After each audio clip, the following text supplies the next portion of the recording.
Chapter first है history का, rise of nationalism in Europe. Voice तो क्लियर होनी चाहिए, है ना? वॉइस भी क्लियर है और ये स्क्रीन है, इस पे भी जो लिख रखा है वो क्लियर है।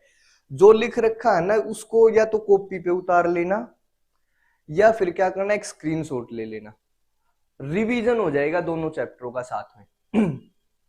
Rise of nationalism in Europe. Nationalism सबसे पहला वर्ड है नेशनलिज्म। ये होता क्या है देखो, ध्यान दो, कुछ वर्ड ध्यान रखना है। Feeling of oneness, feeling of commonness, identical, सबकी आइडेंटिटी होगी, एक जैसी आइडेंटिटी, एक देश में रहने की इच्छा होगी। देखो कुछ वर्ड ध्यान है, commonness, oneness, shared history,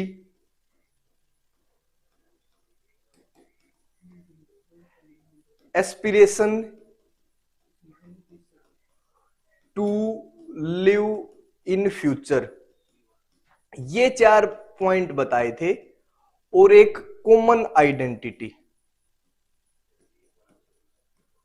nationalism की अगर डेफिनेशन पूछी जाए ना, ये 5 लाइन लिखनी है कि भाई जब लोगों के अंदर एक कॉमननेस की, वननेस की फीलिंग होगी, जब उनका एक शेयर्ड पास्ट होगा और उनकी इच्छा होगी भविष्य में भी साथ रहने की, ठीक है, और उनकी एक कॉमन आइडेंटिटी होगी, तो ये होता है नेशनलिज्म।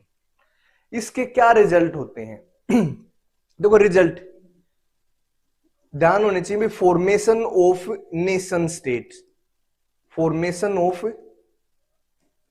नेशन स्टेट्स,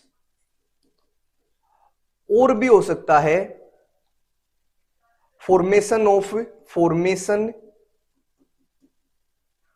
डिस्ट्रक्शन, मैं अभी समझा देता हूं क्या है ये, ऑफ एम्पायर्स, साम्राज्यों का बनना और साम्राज्यों का विघटन होना, दोनों ही राष्ट्रवाद के परिणाम है।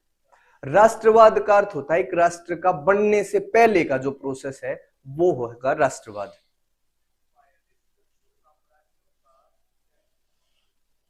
ठीक है, नेशनलिज्म की अगर डेफिनेशन पूछी जाती है और इसके रिजल्ट पूछे जाते हैं तो ये लिख देना है। राष्ट्रवाद को एक फीलिंग है, पहले क्या था, कोई भी एक विदेश नहीं था दुनिया में, और सबसे पहले नेशनलिज्म कहां से इमर्ज हुआ? यूरोप से।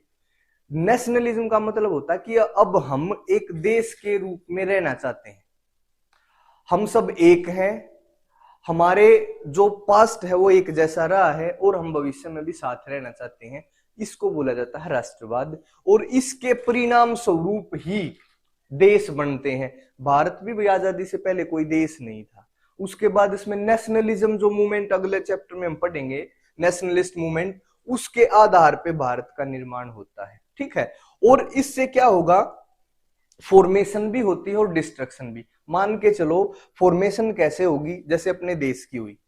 डिस्ट्रक्शन कैसे होगा? ब्रिटेन है, ब्रिटेन, उसका शासन था भाई पूरे दुनिया के ज्यादातर हिस्से में, राष्ट्रवाद के नाम से ही उन्होंने क्या करा, अपने राष्ट्र का नाम लेकर हर जगह पे अपना कब्जा या अपना शासन स्थापित करा। तो वो तो फॉर्मेशन ऑफ एक एम्पायर होगी। और जब हमारे जैसे देशों ने राष्ट्रवाद का नाम लेके उससे आजादी पाई तो ब्रिटेन के साम्राज्य का पतन भी होता है।